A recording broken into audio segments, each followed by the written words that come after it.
Hello guys, welcome to my YouTube channel, Aksyo TV. Yon, dito muna tayo sa PBA. Pag-usapan natin ang bagong import ng Magnolia, dating NBA player. Ang lakas nito. Tara, dito tayo sa video guys. Pag-usapan natin dito at magbigay tayo ng reaction at komento kung ano man ang mapanood natin ito. Basta wag niyong kalimutan, tulungan niyo ako i-subscribe ang channel na ito, Aksyo TV.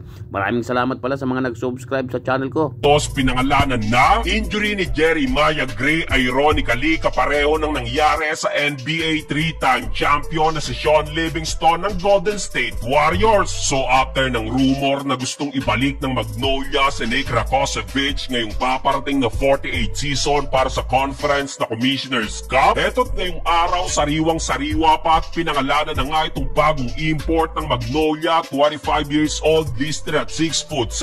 Nagngangalang Tyler Bay, former NBA player ng Dallas Mavericks noong 2020 to 2021 NBA season, kung saan drafted ito ng Philadelphia 76ers sa second round as 36th overall pick. Sa kasamang palad, di nga lang ganun kagandang naipakita nito sa kanyang debut season matapos mag-average lang ng 1 point at 1 rebound per game sa loob ng 18 games. Kaya't after nyan, bumagsak sa G-League si Tyler Bay at naglaro sa tatlong kupunan including itong Long Island Nets, Salt Lake City at Rio Grande Vipers. At nang mapadpad ito sa Europe taong 2022, dito na umusbong ang kanyang sariwang karir. Unang taon pa lang nito doon, itinanghalagad si Tyler Bay na top scorer sa Israeli Premier Basketball League, kung saan nag-average ito doon ng 20.7 rebounds, 1 assist, 1 steal at 1 block per game. Basado agad ika nga sa panlasa ni Coach Chito Victolero dahil sa kanyang scouting report. Two-way player ito na maaasahan sa opensa at may mataas na defensive IQ, isang explosive combo forward na may great high leaping ability, dominante inside the paint dahil sa kanyang back down offense at isa rin itong spot-up shooter beyond the arc. Siguradong magko-complement ang athleticism nito sa mga gwardiya ng hotshots. Mahustle din kasi especially sa defensive end based sa kanyang highlights na talagang swak na swak sa sistema ng Magnolia. Nga pala, bukod kay Tyler Bay at Tom Vodanovic ng Converged Fiber Xers, magbabalik import din itong si RHJ o Ronde Hollis Jefferson sa TNT Tropang Giga. Pero bago yan, maglalaro muna si RHJ ngayong FIBA World Cup para sa national team ng Jordan as a naturalized player bago bumalik sa TNT. Samantala, mapunta naman tayo sa devastating news patungkol sa injury ni Jeremiah Gray. Kailan lang nang mapabalitang naibalik na ang dislocated knee ni Maya after ng insidente sa kanilang huling laro sa preseason game. Pero right after mawala ng swelling ng sumailalim na ito sa comprehensive MRI, dito na natuklasang nagtamo ito ng triple tear o ligament tear si Maya after dislocation. Ayon sa article ng Tiebreaker Times, ang tatlong napunit sa ligaments na umaalalay sa tuhod ni Jay Gray ay itong ACL, MCL at PCL. Kumbaga sa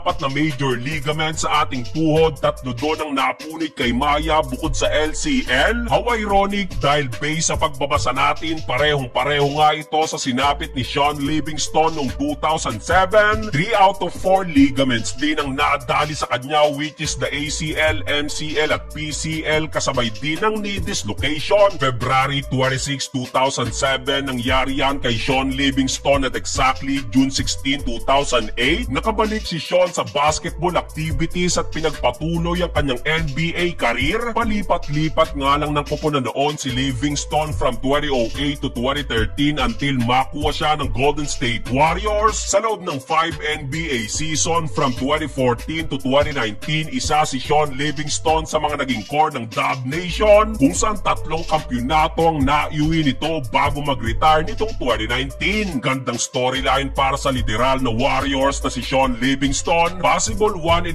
year po pwede na ulit sumabak sa court si Maya, kaya tulad nito hindi pa rin huli ang lahat para kay Jeremiah Gray.